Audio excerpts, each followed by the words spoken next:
নারায়ণগঞ্জের বউবাজার এলাকার ফ্ল্যাট থেকে স্বামী, স্ত্রী ও 4 বছরের সন্তানের লাশ উদ্ধার। পরিবারের সদস্যদের হত্যার পর গৃহকর্তা শিপলুর আত্মহত্যা।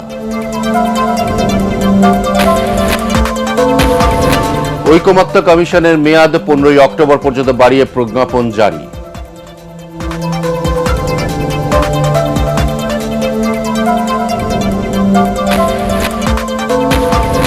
পিআর পদ্ধতি সহ 5 দফা দাবিতে 18 সেপ্টেম্বর ঢাকায় বিক্ষোভ সমাবেশে ডাক জামায়াতের।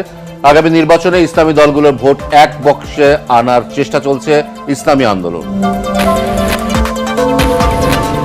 পিআর পদ্ধতিতে নির্বাচনের দাবি, ভোট জালচালের মাস্টার প্ল্যান, অভিযোগ রিজভির।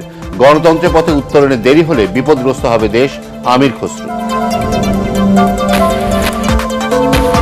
এবং গত 3 মেয়াদের একতরফা জাতীয় নির্বাচনে সাবেক 3 সেনাপ্রধানের নৈতিক দায় ছিল ট্রাইব্যুনালে দেয়া জবানবন্দিতে সাংবাদিক মাহমুদুর রহমান।